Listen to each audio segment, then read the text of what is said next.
안에서 어떤 생각을 하고 살아가는 아이들인지를 알아야 되잖아요. 그거를 알아야 이 아이를 이해해야 이 아이들에게 어떻게 복음을 전할 수 있을지, 그리고 이 복음이 이 아이들에게 어떻게 들려줄지를 우리가 알고 있어야 그 아이들을 정말 더 필요에 맞게끔 섬길 수 있다고 생각합니다. 그러니까 요즘 시대의 아이들은 그냥 커다랗게 추상적으로 다가가면 굉장히 멀게 느껴요. 그게 무슨 말이지? 이게 와닿지가 않는 거예요. 그러니까 지금의 세대 아이들한테는 정말로 이 아이들이 필요로 하는 그 니즈를 알고 그걸 가지고 대화할 수 있고 그걸 가지고 복음을 전할 수 있는 방법론적인 부분들이, 스킬적인 부분들이 필요합니다.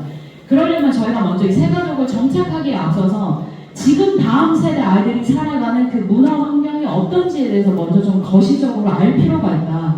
그러니까 지금의 세대는 저희가 너무 다른 세대예요. 우리가 클 때 저도 젊어 보이죠? 젊습니다. 제가 젊은데요. 젊은데도 그 지금 제가 이제 맞는 청소년 아이들하고 다 한 10살 이상씩 다 차이가 나요. 제가 좀 빨리 결혼했으면 거의 뭐 이렇게 제가 나왔을 만큼의 나이 차이가 나는데도 불구하고, 그러니까 이 아이들 이렇게 나이 차이가 생각보다 그렇게 많이 안 나도 지금 세대 아이들은 너무 다르다는 거를 제가 청소년 생각하면서 너무 많이 느껴요. 제가 주로 특히 아이들을 신방을 되게 많이 하는데요. 그게 이 아이들 한 명 한 명을 알기 위해서이기도 하고 그 아이들이 정말 살아가는 그런 문화 속에서 이 아이들이 어떤 생각들을 하고 살아가는지 좀 보기 위해서 제가 신방을 되게 많이 하는데, 이따가 이제 얘기를 하다 보면 좀 그 신방에서 쌓인 약간 그런 그 아이들 이해에 대한 내용들이 좀 나올 텐데, 아무튼 제가 느낄 때 나도 참 이 아이들의 세대 이해하기가 힘들다. 젊은 저도. 네, 그래서 우리가 좀 더 정말 현대적인 어떤 사회이고 그러면 이제 그러한 시대에 살아가는 아이들을 교회 안에서 교회의 언어와 교회의 이야기들을 이해할 수 있는 아이들로 성장시키기 위해서 어떻게 이 세 가족을 정착시킬 수 있을지에 대해서 좀 고민하는 내용들을 이 두 번째 챕터에 담아봤습니다. 제가 1시간 반 안에 이제 해야 되는데 빨리 한번 해보겠습니다. 빨리, 길지 않게. 네. 우선 그 강의안을 좀 먼저 다 받으셨는 걸로 아는데요. 네. 첫 번째 페이지 한번 같이 보면서 가면 좋을 것 같아요. 먼저 현대사회 다음 세대 문화 환경이 어떠하냐 이걸 분석하기 위해서 이 세 가지 핵심 질문이 있습니다. 첫 번째 질문 그 글씨 보고 같이 한번 읽어보겠습니다. 시작. 오늘의 아이들은 어떤 세상 속에서 살아가는가? 네, 이걸 알아요. 네, 두 번째 질문. 왜 교회 정착이 과거보다 어려워졌는가? 세 번째입니다. 왜 신앙 전수가 약화되고 있는가? 네, 이 핵심들 질문이죠. 이 아이들이 어떤 세대에 살고 있고 그리고 왜 이 아이들이 교회에 정착하는 게 과거에 비해서 정말 많이 그 복음화율이 떨어졌거든요. 세 가족이 오는 경우도 굉장히 줄어들었지만 그 온 아이들마저도 교회에 잘 적응하지 못하고 벗어나는 경우가 되게 많은데 그런 이유가 뭔지 우리가 좀 고민을 해볼 필요가 있다는 것이죠. 네. 그래서 1번 보면은 이제 현대 다음 세대의 특징인데 총 4가지의 특징을 좀 볼 수 있습니다. 먼저 이 디지털 네이티브 시대라고 하는 타이틀인데요. 여러분 우리 아이들은 진짜로 디지털 말 그대로 네이티브 그 원주민이에요. 그러니까 이 아이들은 저도 제가 고등학교 3학년 때부터 스마트폰이 막 보급화되기 시작했어요. 그러니까 그때 당시까지 저는 이제 투지폰을 아는 세대이고 저의 가장 핫한 이제 청소년 시기를 투지로 보냈기 때문에 사실은 이게 지금 아이들은 다 아예 그냥 스마트폰을 아기 때부터 보고 성장하는 아이들이잖아요. 그러니까 이 아이들은 전혀 이 뇌구조 자체가 다르다는 거예요. 그 아날로그에 대한 기억이 이 아이들한테 전무후무하고 모든 것들이 다 디지털화돼서 이해되는 세대가 지금 바로 다음 세대 아이들의 특징이라고 하는 거예요. 이 디지털 네이티브라고 하는 게 아무것도 아닌 게 아니라 엄청난 차이예요. 아날로그와 디지털의 차이는. 이 아이들은 아예 다른 세대, 그러니까 다른 인종이라고 볼 정도로 같은 사람이 맞나 싶을 정도로 이 사고방식이나 세상을 보는 눈이나 자신의 미래를 설계하는 방식이 완전히 다르다는 거예요. 근데 이런 것들을 저희가 이해하지 않으면 우리 세대의 통화 방식의 방식으로 복음을 전해서는 우리 아이들이 교회에 대해서 이해하지 못한다는 거죠. 이 교회는 애들이 그거 알아요. 심지어 교회가 무슨 얘기 하는 곳인지 그 기본적인 틀은 알아요. 대부분의 아이들이 모르지 않습니다. 근데 그 기본적인 틀에 대해서 아이들이 생각하는 그냥 기본 그냥 교회 그럼 되지에서 넘어서지 못하면 이 세 가족 아이들은 교회에 대한 이렇게 매력을 느끼지 못한다는 거죠. 네. 그러니까 디지털 네이티브 세대라고 하는 건 사실은 굉장히 교회적 입장에서 봤을 때 깊이 고민해봐야 하는 문제라고 하는 것입니다. 네. 지금 우리 아이들은 태어날 때부터 스마트폰, 인터넷, SNS, AI와 함께 성장하는 그런 세대입니다. 디지털을 배운 세대가 아니라 그냥 디지털 안에 살아가는 아이들이요. 이 아이들에게는 디지털이 이 SNS 세계가 현실과 구분되지 않습니다.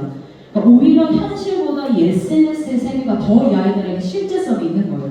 그러니까 여기에서의 내 모습이 더 자기의 모습인 것처럼 생각하며 살아가는, 그런 걸 혼동하며 살아가는 그런 세대라고 하는 거죠. 이 아이들은 이 아날로그적 접촉보다는 이 뭔가 SNS에서 뭔가 하는 거를 굉장히 선호하고 좋아한다는 거예요. 이 디지털 네이티브이기 때문에 이 아이들이 가지는 특징들이 유튜브, 쇼츠, 릴스 중심 문화로 굉장히 짧은 콘텐츠 소비하는 거에 되게 익숙해요. 제가 깜짝 놀랐던 게 제 친한 언니의 이제 딸이 이제 중학교 1학년 됐어요. 근데 그 친구가 유튜브를 보는데 엄청나게 말이 빠른 유튜버의 유튜브를 2배속을 해서 또 듣는 거예요. 저는 처음에 뭘 보는지를 몰랐어요. 근데 이렇게 말을 하는 거를 그 2배속을 다다다다다 이렇게 말을, 전 사람의 말인지도 처음에 몰랐고 이게 뭐 이상한 걸 보나 하고 봤는데 이제 그런 걸 보고 있는 거죠. 그러니까 이런 식으로 된 어떤 컨텐츠들을 많이 소비하면 실제로 전문가들이 말하기로 뇌 구조 자체가 아예 바뀌는 거예요. 그러니까 이거를 계속 그런 식의 그 디지털화된 컨텐츠들을 계속 소비하면 일단 아이들이 집중력이 무조건 떨어지겠죠. 어떤 걸 길게 이렇게 이해하고 뭔가 관계를 할 때도 그 빠른 거를 2배속으로 보니까 관계를 할 때도 사실은 인간이 대면대면의 관계는 친해지려면 어떤 사람은 몇 년씩도 걸리고 되게 긴 시간이 필요하잖아요. 근데 이 아이들은 뭔가 빨리 하고 끝내는 걸 좋아한다는 거예요. 길게 관계 가지고 이런 거 싫어요. 당장 지금 만나서 뭔가 결론이 나고 확실해지고 이런 걸 이제 원한다는 거죠. 근데 사실은 그 아날로그적인 어떤 그런 패러다임들은 절대로 디지털의 속도를 따라갈 수가 없는 거잖아요. 굉장히 모순적인 사실 속에서 아이들이 문제는 디지털적인 것들만 선호하면서 간다는 거예요. 그러니까 이런 아날로그를 적응하지 못하는 거죠. 이게 불편하고 피곤하고 싫으니까 자꾸 아날로그적인 것들로 되게 멀어져가는 그런 모습들을 보인다는 것입니다. 집중력이 자꾸 감소하고 즉각적인 반응을 원하니까 이 아이들이 당연히 설교가 길면 어떻겠어요? 듣겠어요? 안 듣겠어요? 네, 안 듣는 거예요. 한 3분 정도 이렇게 돼서 처음에 이제 저도 청소년 설교를 하니까 굉장히 노력을 많이 합니다. 뭐 선물도 가져가고 뭐 무슨 라면도 제가 끓여봤어요. 그래서 라면 끓이고 뭐 떡볶이 만들고 근데 저는 어쨌든 말씀을 전하려고 애를 쓰는 건데 놀랍게도 아이들은 제 설교에서 라면 끓인 것만 기억을 하는 거예요. 보고만 하는 기억 못해. 그냥 라면 끓여준 거, 목사님이 떡볶이 만들어준 거.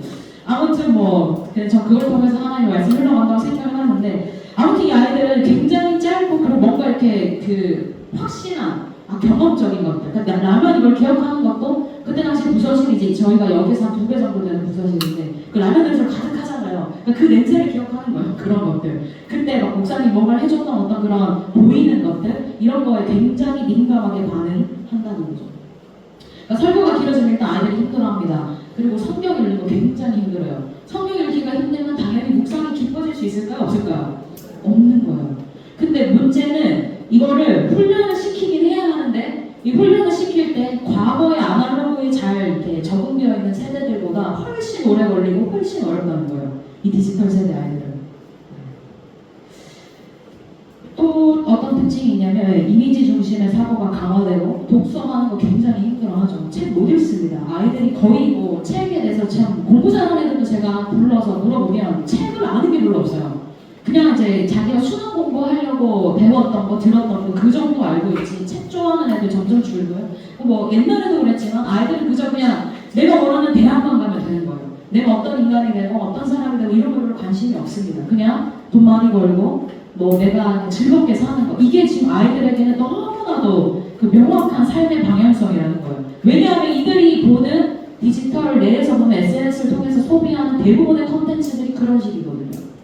다 그냥 먹방하고 인생 이렇게 살면 되지 뭐 여행 다니고 전부 유튜버 1위, 2위 하는 거 보면 먹방, 여행 유튜버 뭐 다 이런 거잖아요. 아이들이 사고하지 않아요. 그냥 인생을 놀고 먹는 거구나.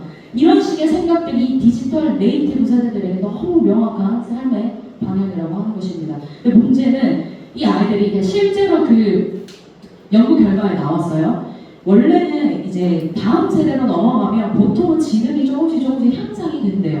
다음 세대로 넘어갈수록 그러니까 아이들이 점점 똑똑해지는 거죠. 근데 이게 2000년대 들어오면서부터 점점 지능이 떨어지고 있다는 거예요. 그러니까 우리 세대들보다 이 밑에 아이들 세대의 지능이 떨어지고 있다라고 하는 그 전문가들의 연구 결과가 발표가 됐어요. 실제로 아이들이 이게 둔해지고 멍해지고 그렇다는 거예요. 근데 더 큰 문제는 그들은 본인들이 더 똑똑하다고 생각을 해요. 왜냐하면 본인들은 AI 세대거든요. 본인들은 이 디지털을 소비하는 세대고 나는 뭐든 잘할 수 있는데 엄마 아빠보다 우리가 더 똑똑하다고 스스로 생각해요. 여러분 자신감을 가진 다 가정에 자녀들 있으시죠? 많은 자녀들 있으시죠? 네, 그들보다 저희가 사실 더 똑똑할지도 모르고 좋은 건지 안 좋은 건지 모르겠지만 참 슬픈 일이지만 네, 그렇다는 거예요. 그러니까 디지털 네이티브라고 하는 게 말이 좋아서 디지털 네이티브지 사실은 인간에게 정말 필요한 거. 그렇다면 과연 인간의 뇌는 그 디지털 속도만큼 빨리 따라가느냐? 절대 그렇지 않다는 거죠. 인간의 뇌는 실제로 구석기 시대랑 거의 변함없이 비슷한 그 수준에 있습니다. 그러니까 지능이 떨어질 때 이게 아니라 우리가 뭔가를 이해하고 인지하고 받아들이고 내 것으로 소화하는 이 시간이 디지털만큼 빠르지 않다는 거예요. 이 엄청난 간극 속에서 아이들이 혼란을 많이 겪는다는 거죠. 지금 세대 아이들이. 네, 또 두 번째 관계 단절. 그렇죠. 애들 전부 다 지금은 이 놀이터에 가봐도 뛰어노는 애들 별로 없습니다. 다 집에서 스마트폰 보는 거예요. 옛날에는 그래도 이 지하철을 타보면 사람들이 다 뭔가 책도 읽고 뭔가 그냥 이렇게 약간 열려져 있는 분위기인데 지금 정말로 모두 다 이거를 보고 있어요. 아무도 고개 들지 않고요. 그냥 오직 이것과만 소통하는 스마트폰하고. 그러니까 당연히 관계가 단절되죠. 제가 아까 말씀드렸듯이 지금 다음 세대 아이들에게는 오늘의 이 아날로그적 관계보다도 SNS상에서 만나는 관계가 훨씬 더 중요하게 여기고 여기 굉장히 많이 공을 들여요. 네. 내 현실 속에 이 심지어 이제 성형외과 의사들이 얘기하기를 그 성형 수술할 때 요즘에는 본인이 이제 휴대폰으로 이렇게 찍고 고친 얼굴을 가지고 와서 이렇게 수술을 해달라고 한대요. 네. 그게 자기 현실적 얼굴이 되기를 바라는 거예요. 네. 어플로 찍은 얼굴이 예쁘게 나오잖아요. 잘 이렇게 조금만 만져주면 그냥 본인들이 그걸 가지고 와서 그렇게 성형을 해달라고 한다는 거예요. 그러니까 지금은 이제 내 모습, 내 실제적인 모습보다 이 아이들은 아날로그 아니 SNS 안에 있는 자신의 모습이 자기의 모습이라고 생각하며 살아가는 세대라고 하는 것입니다. 자, 그래서 SNS 보면 애들 인스타 되게 많이 하는데 인스타 친구 진짜 많아요. 몇백 명씩 돼요. 막판하는 거 보면. 근데 진짜 친한 친구 물어보면 몇 명 없어요. 저희 애들도 이제 저희 이제 임원들이 있어요. 청소년부 안에. 제가 그 아이들을 친해지게 하려고 뭐 겨울마다 그 MT 데리고 다니고 뭐 맨날 밥 사오고 뭘 해도 놀랍게도 한 주가 지나면 남인 것처럼 모르는 사이인 것처럼 인사도 잘 안 하고 그래요. 아 이렇게까지 친해지기 힘든가? 저희 때는 안 그랬던 것 같거든요. 저희 때는 같이 한밤 자면 그냥 친구가 되는 거예요. 뭐 교회 친구고 같이 신앙을 나누는 친구고 마음이 활짝 열리죠. 근데 지금 애들은 전혀 그렇지 않다는 거예요. 되면 아무리 이렇게 시간을 보내도 어느 정도 선이 열리지 않는 걸 제가 굉장히 많이 경험을 해서 아 이게 그 안 되는 건가? 좀 요즘 그런 생각이 되게 많이 들어요. 참 착잡한 문제인데 아무튼 그러니까 친구 관계가 굉장히 피상적이고 가족 간의 대화도 점점 소멸되고 그럴수록 그렇다고 아이들이 외롭지 않느냐? 절대 그렇지 않습니다. 엄청난 외로움 그리고 우울감 정서적으로 불안함 이런 거 되게 많이 느껴요. 왜냐하면 여러분 SNS는 당연히 내 현실 모습을 올리겠어요? 예쁘게 포장된 모습을 올리겠어요? 네, 포장된 모습 올리겠죠. 근데 맨날 그것만 소비하면 이 아이들은 안에 마음 안에서 상대적 박탈감을 느끼겠죠. 다 내 친구들은 저희 아이들도 얘기해요. 어디 가서 뭐 좋은 거 친구들 SNS 보면 현타가 온다는 거예요. 다른 애들은 맨날 뭐 여행도 다니고 맛있는 것도 먹고 하는 것 같은데 자기는 맨날 학원 집 하고 있으니까 현타를 맞는다는 거죠. 네. 그러니까 상대적 박탈감 굉장히 크고요. 생각보다 아이들 자존감이 엄청 낮아요. 이 디지털 네이티브 세대 아이들은. 그리고 새 친구 정착 실패의 가장 큰 원인이 뭐냐면 교회 내에서 친구를 못 사귀어서 교회 잘 안 와요. 네. 부모님이 다 집사님, 권사님이에요. 애들이 다 유치원 때부터 같이 다녔어요. 근데도 이름도 몰라요. 제가 정말 깜짝 놀랐던 게 또 쟤랑 같이 너 도축이 어느 정도 다녀서 몇 년 어느 정도 다녔대. 또 동갑인데 왜 몰라 하니까 둘 다 그렇대. 동갑인데 왜 몰라 하니까 안 친해서요. 이런 건 거예요. 친한 친구가 없는 거예요. 친한 친구. 저희 애들도 보면 몇 명의 아이들만 그룹 져서 놀지 대부분의 아이들은 그냥 와서 예배만 드리고 갑니다. 저희 이 관계를 어떻게 깨야 할지 잘 모르겠는데 그 아이들이 몸으로 부딪히면서 친해지는 방법 자체를 몰라요. 잘 몰라요 그걸. 요즘에 학교도 가면 고등학교 시스템이 한 반 안에서 같이 수업을 거의 안 들어요. 그 반이 계속 이동 수업이어서 그 아이 개인마다 시간표가 다 다르거든요. 그러면 그 시간표에 맞게 계속 이동하면서 하루 종일 수업을 듣습니다. 그러면 반 친구랑 친해질 기회가 없죠. 아이들이 살아가는 환경이 정말로 이렇게 서로 친해질 수 있는 교류가 생길 수 있는 이 접점들이 엄청나게 줄어들고 있는 시대다. 근데 이 속도가 느린 게 아니라 엄청나게 빠르다. 아이들이 직접 얘기합니다. 정말 사회성 떨어진 것 같아. 애들이 되게 많대요. 제가 봤을 때 너도 좀 그런 거 너희도 좀 그런 것 같은데 가끔 그런 생각을 하는데 아이들은 자기 친구들을 보면서 되게 사회성이 떨어진 것 같다. 그런 얘기를 아이들도 한다는 거죠. 대화의 맥락을 잘 못 잡고 소통이 잘 안 되고 이게 지금 디지털 네이티브 아이들의 특징이다. 자, 그리고 절대 진리가 해체되고 있다. 여러분 이것도 굉장히 심각한 문제입니다. 오늘날 시대를 이제 사회 문화적인 용어로 표현할 때 포스트 모던 시대라고 합니다. 그러니까 완전히 그 모더니즘을 벗어난 그보다 더 급진적으로 나아온 시대를 포스트 모던이라고 하는데 그 포스트 모던이라는 한마디로 정의한 내용이 보이시죠? 파란색 글씨가 같이 한번 읽어볼까요? 시작. 절대적인 진리와 권위를 의심하는 사고방식. 그러니까 지금 모든 이 포스트 모더니즘 시대에서 모든 사람들의 일반적인 사고 구조가 어떻게 되냐면 이 세상에 절대 진리 같은 건 없다는 거예요. 너희가 믿는 거, 이야기하는 거, 그러니까 완전히 기준이 될 수 있는 어떤 객관적인 사실이 없다는 거예요. 모든 것이 다 개인의 생각이라는 거예요. 그러니까 종교라고 하는 거 하나님이 계신다, 예수 그리스도 우리를 위해 죽으시고 부활하셨다. 이 복음의 명확한 이 팩트, 저희는 그걸 진리라고 믿잖아요. 근데 이 세대는 그게 진리가 아니라 그냥 그걸 수용하고 받아들인 사람들의 이론이라고 말을 한다는 거예요. 그러니까 아이들도 그런 식의 생각을 하는 거죠. 절대 진리는 없다. 다 모든 것이 개인의 생각이고 말이기 때문에 뭔가 우열을 가릴 수 있는 지식 같은 게 없다라고 하는 거예요. 그러니까 이런 생각을 하다 보니까 모든 게 다 이제 상대주의적인 거죠. 그냥 네 생각이 그렇고 내 생각이 그렇고, 그러니까 종교를 강요하지 말라는 식으로 아이들은 이제 대답을 한다는 거예요. 특히나 이 세가족 친구들, 저희 아이들도 학교 다니는 애들 중에 그런 문제에 대해서 되게 어려워하는 친구들이 있어요. 친한 친구 중에 이 친구는 종교가 달라요. 근데 이 종교가 다른 아이들은 교회에 대해서 가지는 생각이 그건 그냥 이제 그 믿는 사람들 그들의 이야기일 뿐이지 사실이 아니라는 그런 것들. 그냥 개인의 생각인 거지. 취향의 문제인 거지. 그러니까 이런 걸 나한테 강요하는 것을 굉장히 싫어합니다. 물론 늘 그래 왔겠지만 그러한 어떤 그 상대적인 생각, 상대주의적인 관점들이 옛날보다도 훨씬 더 심해진 시대다라고 하는 것입니다. 그러니까 정답은 없다는 거예요, 이 세상에. 진리? 그런 거 없다는 거죠. 어떻게 하나님 진리가 될 수 있어? 그 니들 생각이지. 이런 식으로 생각을 한다는 것입니다. 그래서 저희가 이런 시대에 어떻게 완전히 교회에 대한 그 지식이 없는, 한 번도 교회가 뭔지 모르고 했던 아이들에게 어떻게 복음을 전할 것인가에 대한 그 고민들을 해야 한다는 것이죠. 넘어가 보겠습니다. 또 지금의 시대 상황이 어떠하냐? 성과와 비교와 불안사회라고 하는 것. 그러니까 끊임없이 비교하고 비교 당하는 시대이고, 근데 그 효과가 SNS로 인해서 엄청나게 파괴적이라는 거예요. 아이들이 그냥 그 SNS 켜기만 하면 아까도 말씀드렸듯이 모든 게 다 화려하고 좋아요. 근데 내 삶은 그렇지 못해요. 이런 거에 대해서 너무나도 그 비교 의식을 많이 느끼고 상대적 박탈감이 굉장히 심하다는 거예요. 또 우리 사회가 점점 갈수록 늘 그랬지만 스펙 만능주의고 또 성과 중심 사회에서 어떻게 내가 살아남을 수 있을까? 저희 애들 보면은 다 이렇게 주일날 아침에 다 우중충해요. 그냥 제가 맨날 설교할 때 얘들아 너희 시험이 끝난 주간에도 우중충해요. 얘들아 너희 왜 이렇게 우중충하니? 이렇게 하면 다 그냥 그 말이 없어, 소망이 없어. 애들 얼굴에 보면 왜 이렇게 소망이 없니?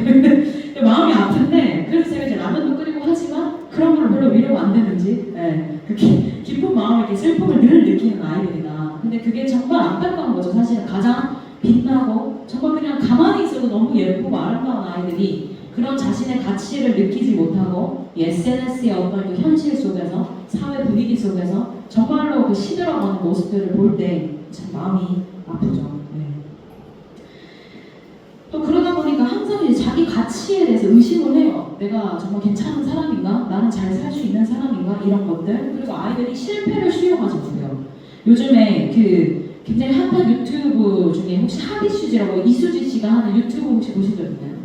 거기 보면은 그 유치원 교사를 패러디 하셔가지고 이제 나오셨는데 그게 엄청나게 인기를 끌었어요. 그게 진짜인 거예요. 사실 그 안에 나오는 희화화해서 표현했지만 지금 이 학부모들이 자녀들을 얼마나 어떻게 키우는지, 그리고 이 아이들을 대하는 그러한 이제 태도들 속에서 유치원 교사들이 얼마나 힘겨운 속에서 이렇게 살아가는지를 이렇게 보여주는 건데, 그러니까 아이들이 그렇게 부모의 극심한 관심과 이게 조금 더 뭔가 문제가 생기면 안 된다는 어떤 그 보호 안에, 과잉 보호 안에 아이들이 둘러싸여 있다 보니까 실패를 이렇게 수용하지 못하는 거예요. 아, 내가 실패할 수 있다, 넘어질 수 있다, 목이 물릴 수 있지, 벌거벗 탈 수 있지. 그거를 부모가 용납하지 않고 그걸 이제 컴플레인 거는 시대가 됐으니 이 아이들도 그런 것들이 그냥 못 받아들여지는 거예요. 내 실패를 인정하지 못하죠. 그래서 요즘에는 그 학교에서도 초등학교에서도 그 체육 대회를 해도 그 등수 안 매기는 거 아세요? 다 만인의상 이렇게 해가지고 성과가 없어. 그냥 다 모두 다 잘했어요. 너무 좋은 거긴 하지만 근데 좀 고민해봐야 하는 지점이 저는 있다고 생각합니다. 그런 것들이 우리 아이의 자존감을 지켜주세요라고 하지만 저는 아이들이 실패 속에서도 큰 걸 배운다고 생각하거든요. 오히려 자기가 실패할 수 있고 넘어질 수 있는 문제를 의연하게 받아들일 줄 알고 그걸 딛고 일어날 줄 아는 강인한 아이들로 키워야 하는데, 아이의 실패를 그냥 그 분위기적으로 제거해버린다고 해서 아이들이 절대로 달라지는 건 아니거든요. 네. 그런 것들에 고민이 필요하지만 사회는 점점 이 아이들을 그냥 과잉 보호하는 방식으로만 마치 그게 옳은 방향인 것처럼 만들어가고 있는 좀 그런 모습이 아닌가. 저희 애들도 보면 아예 도전을 안 해요. 실패할까 봐. 아예 오지를 않아요. 뭘 한다 하면. 그냥 거기 가서 참여하는 이거 자체가 스트레스고 힘드니까 그냥 안 가는 거예요. 혼자 놀아도 재밌거든요. 스마트폰 쇼츠 보면 3시간, 4시간 금방 가거든요. 굉장히 어려운 세대 아이들. 이게 아이들을 사실 꺼내서 교회에 데리고 오는 것조차도 굉장히 어려운 시대가 되었다라고 하는 것입니다. 네. 그래서 지금의 시대 세대가 이런 4가지 특징을 가지고 있다고 한다면 이 세 가족이 정착하지 못하는 이유에 대해서 한번 고민을 좀 해볼 필요가 있습니다. 일단 세 가족이 정착하지 못하는 그 원인이 그 연령마다 좀 달라요. 영유아부, 유소년부, 청소년부가 왜 이제 교회에 정착하지 못하는지 그 원인이 조금씩 다른데, 먼저 영유아 유치가 교회에 잘 정착하지 못하는 건 일단 이 아이들은 다 그 신앙이 누구로부터 오는 거죠?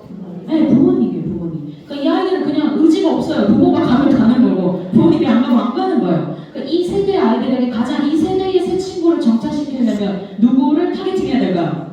네, 부모의 신앙을 타겟팅해야 돼요.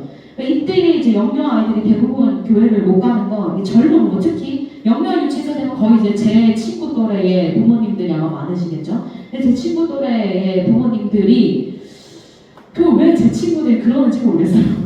그렇게 극성 맞은 부모님들로 막 이렇게 되어져 가는 건지, 왜 그 별거 아닌 거를 잘 이렇게 수용하지 못하고 하는 건지, 아무튼 이 까다롭고 뭔가 좀 더 맞죠? 아이들에게 좋은 거 주는 게 맞는데, 근데 제가 생각할 때는 저희가 클 때는 다 흙 파먹고 아이들이랑 밖에서 그 막 다 이렇게 더러워진 손 그대로 과자 먹고 그랬던 것 같은데, 땅에 떨어지면 3초 안에 먹으면 된다 이런 이제 룰이 통하는 세대였는데, 그렇게 컸는데 왜 이제 우리 아이들에게는 뭐 막 이해는 되지만서도 좀 이제 그 부모님들이 워낙 이제 교육 수준도 높아지고 그리고 뭔가 중요하게 생각하는 가치들이 옛날 부모님들하고 많이 달라지다 보니까 교회에 대해서도 기대하고 요구하는 수준이 분명히 달라요.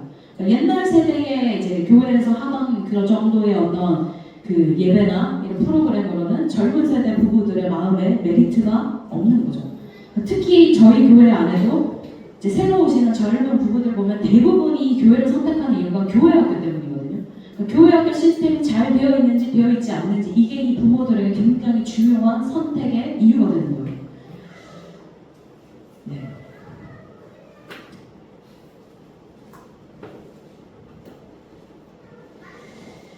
그리고 또 이 영유아 유치 세대들, 이 새 친구들이 좀 잘 정착하지 못하는, 일단은 이제 젊은 부부들이 교회를 선택하는 기준이 어떤 신앙의 기준도 물론 있겠지만 또 여러 가지가 다른 부분들, 그러니까 이 교회 외적인 영역들에 대해서 마음을 이제 들이는 경우도 많이 있는 거죠. 그리고 이제 젊은 세대 또 특징이 주일 성수 꼭 해야 돼 이런 게 마음에 많이 이제 많이 퇴색되어 간다. 뭐 한 주 정도는 또 여행 가서 가는 길에 유튜브로 이제 예배드리면 되고, 뭐 그냥 우리 마음으로 기도하면 되고, 이렇게 신앙생활해도 충분히 괜찮다라고 생각하는 분위기가 젊은 세대에 점점 되게 강해진다는 거예요.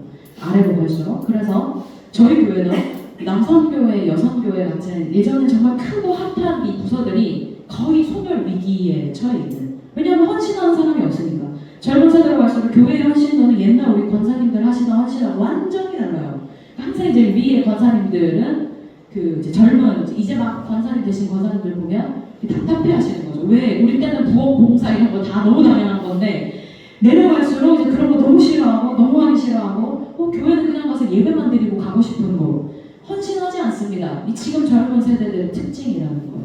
그러니까 이런 부모님들이기 때문에 이 어린아이들, 영유아 유치부의 아이들은 결국 그 부모의 흔들리고 요동치는 그 마음이 이 아이들의 신앙에 정착하는 데 굉장히 큰 요인이 된다. 이 아이들에게 어떻게? 이 아이들을 붙들려면 사실 부모 사역을 해야 돼요. 영유아 유치부 같은 경우는 부모님들. 네. 그렇죠. 뭐 교회 내 요와 맞춘 신앙교육 컨텐츠가 부족할수록 점점 경쟁력을 상실하겠죠. 자, 이렇게 되면 당연히 소규모 작은 교회가 잘 될까요? 어려워질까요? 어려워져요. 왜냐하면 큰 교회는 당연히 인적 인프라 많고 재정적인 이제 도움이 잘 되기 때문에 거기는 휘황찬란해요. 아기학교하고 항상 뭔가 그 아이들의 어떤 컨텐츠들이 1년 내내 돌아가기 때문에 이제 그런 걸 보면 젊은 세대는 아무리 멀어도 그 교회에 가게 되는 거죠. 네. 가까운 동네 교회보다 좀 더 우리 아이에게 좋은 경험을 해줄 수 있는 곳을 찾아가게 되는 이런 것들 때문에 이 작은 교회 세 가족이 잘 정착하기가 좀 어렵다. 네, 그리고 넘어가겠습니다. 두 번째, 유소년들이 왜 이 아이들이 교회에 정착하지 못하느냐. 비슷한 이유입니다. 일단 이 아이들은 본인들 성장 시기에 맞는 신앙 교육 콘텐츠를 원하는데 그런데 지금 대부분 아직도 많은 교회들은 저희 세대 그리고 부모님 세대들이 때 했던 이 교육 프로그램들이 계속 돌아가요. 바뀐 게 없어요. 30년, 40년 전에 하던 방식의 어떤 교육 프로그램들이 그냥 지금도 계속되고 있기 때문에 이 디지털 네이티브 세대인 유소년들 아이들에게 이게 너무 재미가 없는 거죠. 이해도 안 되고 자기 어떤 그런 문화적인 경험치하고는 맞지가 않는 거예요. 그런 이질감 때문에 교회에 잘 정착하지 못한다. 또 이 세대 아이들에게 정말 중요한 건 친구거든요. 친구. 근데 친구를 못 사귀는 거예요. 교회 안에서.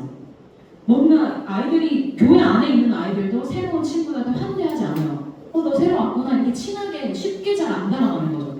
교회 안에 있는 아이들도 그냥 우리끼리 친하고 우리끼리 재밌고 우리끼리 노는 거가 중요하지 새 친구에 대해서 환대가 되게 부족하다. 그리고 이 두 아이들을 서로 친해지게끔 만들어준 어떤 교회적 프로그램이나 교사의 어떤 그런 이제 준비가 필요한데 이런 것들이 잘 이루어지지 않는 경우에는 이 새 친구들이 정착하기가 어려운 거죠. 또 이 유소년 아이들한테는 특히 이 신앙적 질문 요즘 애들 진짜 똑똑해요. 왜냐하면 유튜브를 하도 많이 봐가지고 그 굉장히 그 날카로운 질문들을 해요. 하나님이 진짜 계셔? 뭐 하나님 창조 이렇게 진화론이 또 워낙 지금은 과학에서 핫한 이슈니까 진화론 막 듣고 온 애들은 교회에서 창조하면 그게 무슨 말인지 막 묻는단 말이죠. 되게 깊은 심도 있는 날카로운 질문. 애들이 그 질문의 수준이 옛날하고는 다르다. 되게 높다. 근데 이런 거에 대한 대답들이 잘 해소가 되지 않는 거예요. 물었을 때. 이런 것들, 이런 이유들도 이 세 가족 친구들이 왔을 때는 뭐 교회 와서 뭔가 다른 줄 알았는데 대답도 안 되고 뭐 자기가 기대했던 거 너무 달라. 오히려 유튜브가 더 재밌고 더 잘 말해줘. 더 똑똑해. 그러면 교회를 굳이 선택하지 않게 된다는 거죠. 네, 그다음 이 청소년 친구들이 왜 정착을 못하느냐. 일단 이 얘들은 이제 자아가 강해지죠. 자기가 생기는 시기예요. 내 생각이 중요해지고 말을 정말로 안 듣는 시기예요. 이제 이때가 올라오면 청소년부가 되면 부모님이 집사님, 권사님이어도 교회에 오지 않습니다. 부모가 가라 한다고 가지 않아요. 심지어 이게 부모님이 교회 문 앞까지 데려다주고 가서도 돌아 나가서 예배 안 와요. 네. 몇 명 제가 잡았거든요. 어머님이 보이시길래 어머니 요즘에 이렇게 누가 안 오는데 잘 너무 깜짝 놀라시면서 내가 그 문 앞까지 데려다주고 가는데 안 왔어요? 그러니까 어머니 혼내지 마시고요 이렇게 하면서 얘기를 하는데 그러니까 아이들이 그런다는 거예요. 청소년 아이들. 이때는 이제 자기 생각이 막 강해지고 교회의 흥미가 막 떨어지고 신앙적인 어떤 그런 충족이 되지 않으면 이 아이들은 점점 교회를 이탈하게 되는 거예요. 네, 그리고 자기 정체성에 대한 혼란 그리고 세상에 대한 깊은 고민을 가지는 시기인데 교회는 오히려 이 아이들 계속 행동 규범만 가르쳐주는 그러니까 참 이런 경우가 많죠. 부모님들 중에도 저도 이해가 돼요. 사실 이제 아이들을 막 양육하다 보면 이렇게 교회에서도 가르치고 하다 보면 결국은 아이들한테 성경 읽어야 돼, 기도해야 돼, 이런 이제 원론적인 이야기를 하게 되는데, 근데 이 아이들은 진짜 하고 싶은 건 그런 게 아니라 뭔가 자기 마음 먼저 알아주길 원하고, 지금 내가 되게 얼마나 깊은 고민을 하고 있고, 나는 정말 그 신앙이라고 하는 거에 대해서 근본적인 막 의문을 가지고 있는데 계속해서 뭔가 행동 규범만 자꾸 말을 하니까 이렇게 해야 돼요, 이렇게 해야 하나님 만날 수 있어요. 근데 애들은 되게 이게 추상적이에요. 애들 시선에서 봤을 때 우리가 기도하면 뭔가 하나님이 막 은혜도 주시고 이런 경험도 있고 삶의 경험치가 있기 때문에 추상적인 복음을 전해도 다 이해가 돼요. 와닿고. 근데 이 아이들은 그렇게 말하면 저렇게 무슨 소리야, 어떻게 하나님 만나는 거지? 성령님이 내 안에 계신다는데 뭐 느껴지지 않아. 그런 거에 대해서 해소가 안 되는 거예요. 근데 계속 교회는 그냥 기도하세요, 무조건적으로 이런 얘기들만 듣다 보니까 마음이 자꾸 떠나는 거예요. 네. 그리고 또한 이 아이들은 가장 아이들의 세계관이 강력하게 형성되는 창구가 인스타, 유튜브, 틱톡 이런 것입니다. 그러니까 너무 화려하고 재밌는, 하지만 이게 사실인지 아닌지 검증되지 않은 많은 유튜브의 이제 이야기들 속에 노출돼서 아이들은 자연스럽게 그게 진리인 것처럼 엄청나게 소비를 하는 거예요. 근데 이러한 이 소비된 자기의 생각이 쉽게 깨지지 않는다는 거죠. 네. 쉽게 깨지지 않는 거죠. 교회를 다니는 아이들조차도 유튜브의 진실이면 잘 이해를 못합니다. 와서 저한테 막 물어봐요. 반감을 가지고. 목사님은 아까 그렇게 얘기하셨는데 그게 무슨 말이에요? 저는 저렇게 안 배웠는데. 그러니까 이런 마음을 가진다면 교회 다니는 아이들도. 새 가족은 어떻겠어요? 더 심하겠죠. 한 번도 이런 걸 들어보지 못했던 아이들이 교회에 와서 자기가 들어왔던 유튜버들의 이야기와는 전혀 다른 이야기를 들었을 때 그 이질감, 그 불편감 이런 것들이 청소년 세대가 교회에 오는 것도 힘들고 정착하는 것도 굉장히 힘들게 만든다. 네. 또 정말 큰 문제가 이 세대 아이들은 입시 압박, 그리고 주일 되면 아이들이 다 어딜 갈까요? 학원에 가요. 학원에. 제가 정말 저희 부서 아이들만 해도 한 10명 이상은 진짜 그 주일에 학원 시간이 겹쳐서 예배를 못 오는 아이들이 있어요. 이게 뭐 고등학교 올라가면 요즘 학원 선생님들이 너무 열심히 일을 해주셔가지고 아이들이 아침부터 이제 학원에 가서 굉장히 이제 그 공부를 하는 거죠. 이해는 하지만 그게 이게 정말 어렵더라고요. 한두 명이 아니니까 너무 많으니까. 또 시험 기간이 되면 무조건 가요. 무조건 주일에. 그게 이제 예배 시간과 겹치면 아이들의 선택은 거의 100이면 100 학원을 가요. 왜냐하면 부모님이 그렇게 시키거든요. 네. 부모님이 그렇게 하라고 하거든요. 너 학원 가야지. 주일 빠지는 거 그 시험 기간에 괜찮다. 그 부모님이 그렇게 하는 거예요. 그러면 아이들은 당연히 학원에 가게 되고, 이 학원 스케줄들이 아이들에게 교회 오지 못하게 하는 큰 장벽이 되고 있다. 그렇습니다. 그리고 뭐 실용성 중심의 사고. 네. 아이들이 요즘 애들은 깊이 있는 생각 안 하죠. 하나님은 그냥 멀리 있는 존재예요. 이 아이들에게 지금 더 중요한 건 당장 내가 무슨 대학에 가서 뭘 먹고 살 거고 앞으로 어떻게 뭘 해보고 살지, 이게 훨씬 더 중요하지. 하나님의 구원, 예수 그리스도, 하나님의 나라와 영광을 위해 살아가는 거, 이런 거 아이들한테 안중이 없는 거예요. 그거 하면은 다 약간 이상한 사람들 같고 현실 감각 떨어지는 사람들 같고 이렇게 느낀다는 거죠. 네. 그리고 이제 설교들도 저도 참 고민이 많은 지점인데 추상적인 거죠. 설교가. 하나님은 사랑이십니다. 이런 거는 아이들한테 무슨 말이야 이렇게 들린다는 거예요. 그 사랑이 도대체 어떤 사랑인데 이게 아이들한테 와닿아야 된다는 거예요. 근데 교회 대부분에서는 하나님은 사랑이시고 너를 사랑하시고 이렇게 얘기하고 끝나는 거예요. 그럼 아이들은 이게 더 깊이까지 복음이 들어오지 않기 때문에 교회를 또한 떠나게 되는 큰 이유들이 된다. 네, 그렇습니다. 나머지는 뭐 읽어주시면 될 것 같고요. 자, 그래서 이제 교회 내에 다음 세대 사역에 위기가 있다. 어떤 위기인가? 네 가지 요인이 있습니다. 다음 세대의 사역. 첫 번째는 가정에서 신앙 전수가 안 되는 거예요. 그렇죠. 가장 본질적으로 사실은 일본에 어느 교육학자가 이런 말을 했어요. 한 아이를 키우려면 마을 전체가 협력을 해야 된다는 거예요. 한 아이를 키우기 위해서. 10명, 100명이 아니라 단 한 명의 영혼이 건강하게 잘 자라려면 온 마을이 함께 협력해야 아이들이 건강하게 끝나는 거예요. 근데 지금 이제 특히 많은 세대들이 모든 이 신앙의 교육을 교회에 전담해요.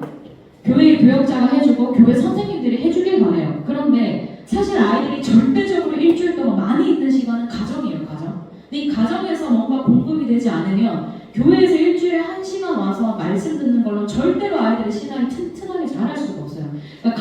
서로 계속 이렇게 뭔가 협력이 돼야 되고 교회 안에서도 뭔가 이 가정의 신앙을 같이 돌봐야 되는데 이 시스템이 항상 잘 안 되는 거죠.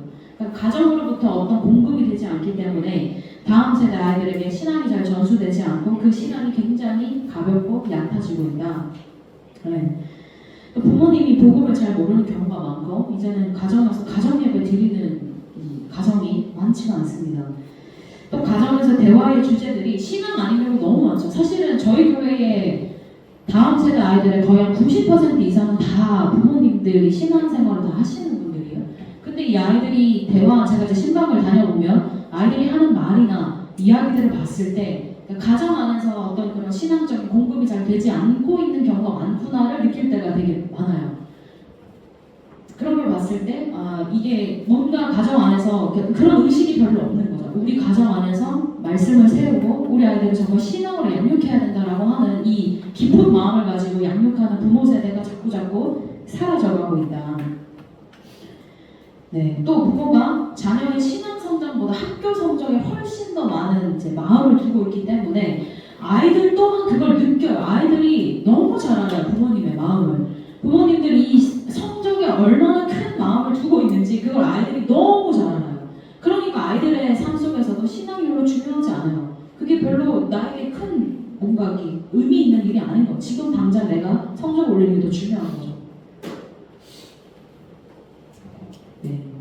또 일주일에 1시간으로 자녀의 신앙교육 교회가 책임질 수 없음에도 불구하고 교회가 신앙교육을 전담하는 그런 이제 한국교회 구조가 되면서 가정에서의 신앙교육이 매우 소홀해졌다. 그래서 지금 이제 다음 세대 사역이 쉽지가 않습니다. 이런 상황에서. 또 세계관 전쟁의 위기. 네. 아까 말씀드렸던 것처럼 SNS를 통해서 전파되는 이 세계관, 교회가 전하는 복음의 메시지가 거세게 충돌하죠. 교회 이야기는 이 SNS 안에서 통용되기 참 어려울 정도로 아이들이 특히 좋아하는 유튜버들 보면 거의 뭐 이게 복음하고 거리가 너무 멀어요. 아이들은 그저 재밌고 즐겁고 유익하면 되고 자기에게 웃겨주면 되거든요. 이런 유튜버들하고 교회의 이야기들은 너무 상충되는 거예요. 그러니까 아이들이 선택을 해야 되는 거예요. 뭘 선택할 건가. 근데 이 아이들은 뭔가 좀 신앙이 만약에 얕은 상태면 당연히 자기를 즐겁게 해주는 재밌는 것들을 선택하게 되겠죠.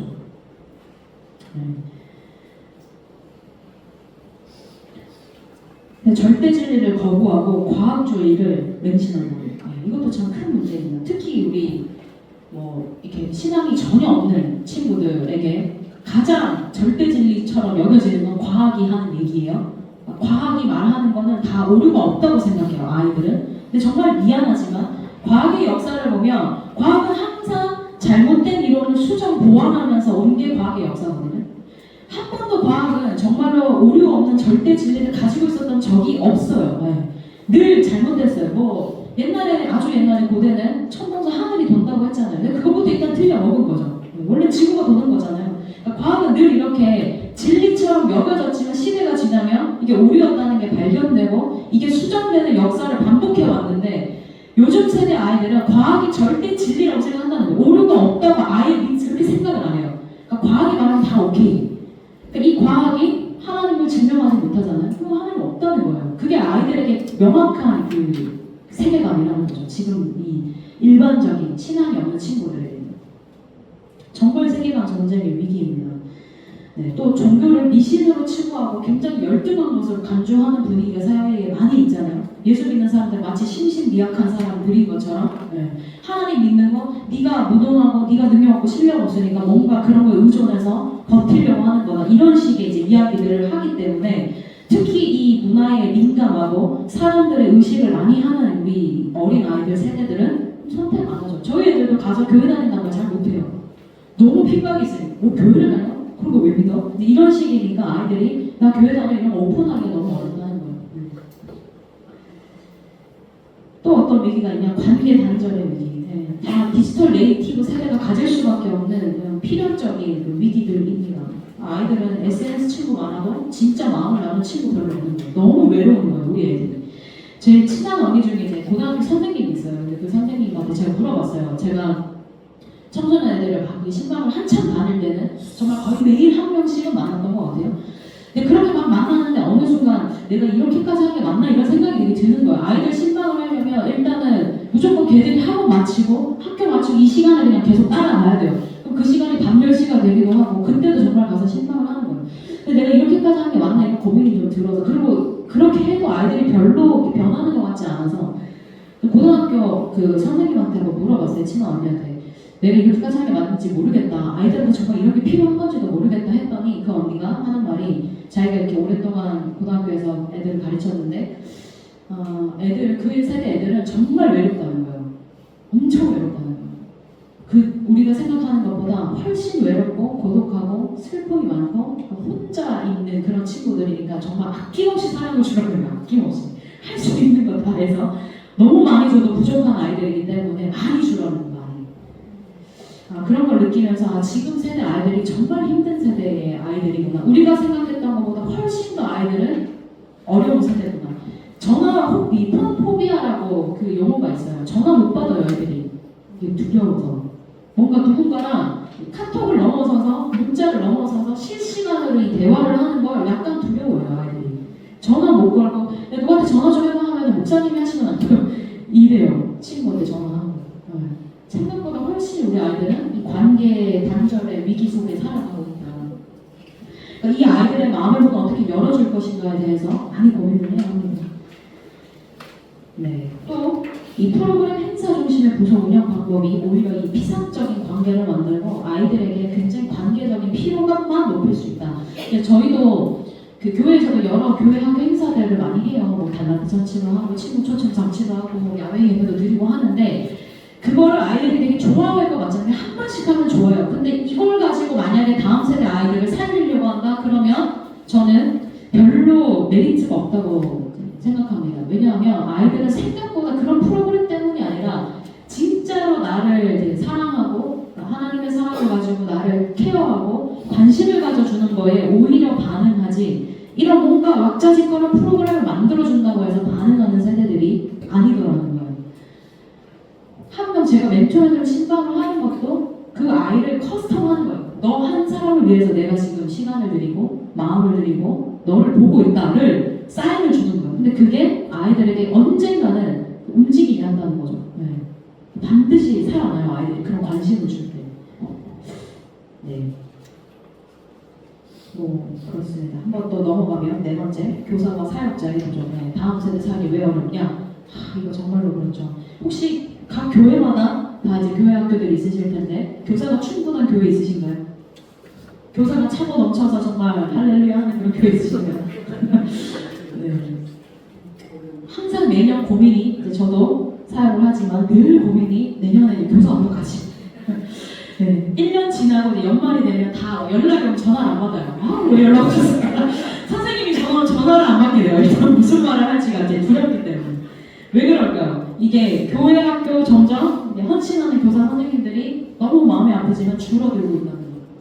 목회자들의 비율도 점점 줄어들고 있는 거 아시나요? 네. 매년 목사고시를 치고 신당에 입학하는 이게 사람의 수가 아주 많이 줄어들고 있습니다. 그러니까 참 여러모로 전방위적으로 다음 세대를 위한 너무 많은 오히려 더 많은 에너지와 사랑이 필요한 세대들을 위한 헌신하는 교사와 교육자들이 줄어들고 있는 현실이다. 이것이 우리가 직면한 다음 세대 사역의 위기입니다.